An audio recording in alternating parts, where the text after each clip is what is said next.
Hey everybody, I want to talk to you today about managing top performers. Now, top performers are extremely interesting.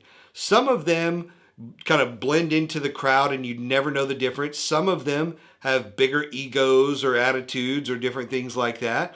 And, they're all made a little bit differently, but I guarantee you, regardless of what you do, you have some top performers on the team and they need to be managed a little bit differently. So, one of the things that I love about top performers is they are the ones that typically point out where the flaws are in our system. So, if you, like, say, for example, put together a set of KPIs, and part of the KPIs is input them in the CRM, and you can't get the top performer to use the CRM, or they're not meeting the KPIs, but they're exceeding their sales goals for some reason.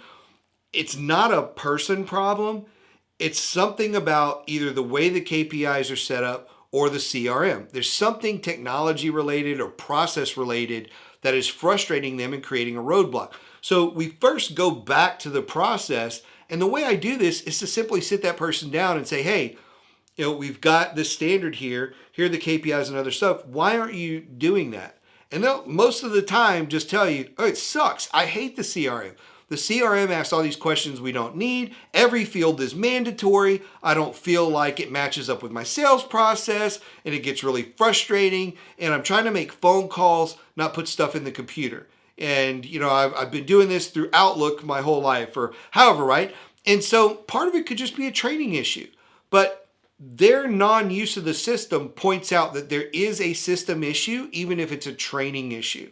And if they are not hitting the KPIs that you're asking them to hit, yet they're hitting their sales numbers or exceeding them, then again, there's something about your KPIs that aren't quite right. Hey, do we have too many phone calls on here? Too little phone calls? What's wrong with the system? I need your input. Normally, their input's really valuable on how you adjust the system for everybody else that's using it. And so I find that when you are working with top performers, it's best to sit down and have conversations with them about the operations of things, not just, hey, Steve, you're not filling out your TPS reports. Did you know we got a new TPS? There's a cover sheet. And most of you will get that one, but some of the younger folks may not get it. But anyway, we get so caught up in the value of the TPS report or the CRM that we lose sight that that's not what we're trying to get them to do. We're trying to get them to bring in sales, and we're putting value in some other obscure area that it doesn't deserve.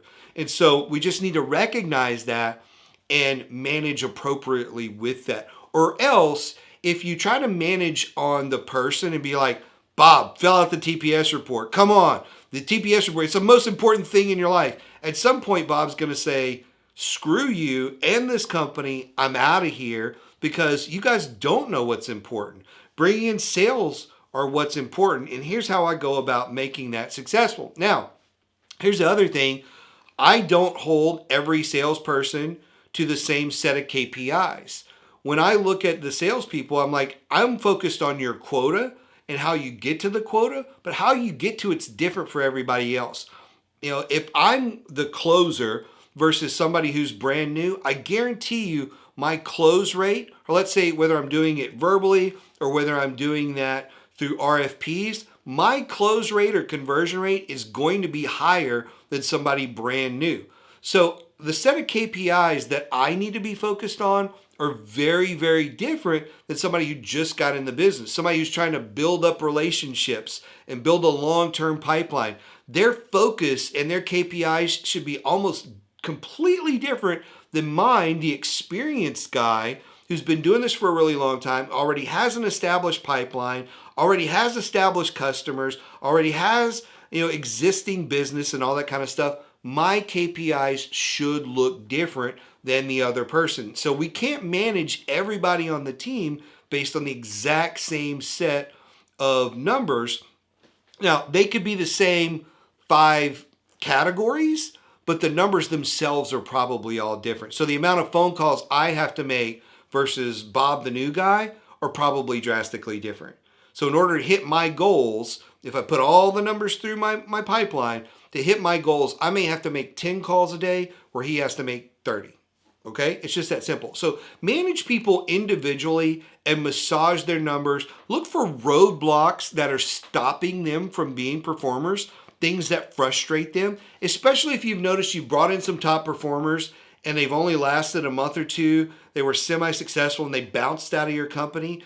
That's a real indication that there's something about your process that's not right and you need to fix the process, the systems, all those kind of things in order to properly manage those top performers, because top performers do not like it when you're disorganized. Top performers do not like it when you're focused on them being in all kinds of meetings all the time, when you're focused on them being in the office all the time. Top performers are focused on performing what they should be focused on. And so when you try to hold them to a standard other than their performance, it really, really frustrates them.